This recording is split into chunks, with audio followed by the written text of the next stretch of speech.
அபாயம், மோசம், கவனம் ஆகிய நிலைகளில் தொடர் மழை எச்சரிக்கையை நவம்பர் 25 வரை பர்லிஸ், கெடா, பினாங்கு, பேரா, பஹாங், ஸ்லாங்கூர் ஆகிய 6 மாநிலங்களுக்கு வெளியிட்டுள்ளது மலேசிய வானிலை ஆய்வுத்துறையான மெட் மலேசியா. மலக்கா நீரிணை பகுதியில் உருவான குறைந்த அழுத்த அமைப்பு வடக்கு தீபகற்பத்தின் கடலோர பகுதிக்கு அருகில் நிலை கொண்டிருப்பதால் இந்த எச்சரிக்கை விடுக்கப்பட்டுள்ளது என்று மெட் மலேசியா தலைமை இயக்குநர் முகமது இஷாம் முகமது அனீப் கூறினார்.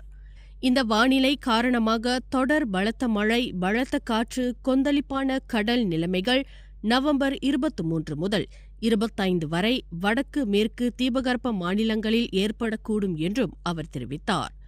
எனவே பொதுமக்கள் வானிலை குறித்த சமீபத்திய தகவல்களை பெற மெட் மலேசியாவின் அதிகாரப்பூர்வ இணையதளம் மை சுவாச்சா செயலி, சமூக ஊடகங்களை பயன்படுத்திக் கொள்ளுமாறு அறிவுறுத்தப்பட்டுள்ளனர். மேலும் செய்திகளை தெரிந்து கொள்ள கீழே இருக்கும் பெல் பட்டனை அழுத்துங்கள். உங்கள் மகிழ்ச்சியை வெளிப்படுத்த லைக் மற்றும் ஷேர் செய்யுங்கள். தொடர்ந்து திசைகளோடு இணைந்திருக்க சப்ஸ்கிரைப் செய்யுங்கள்.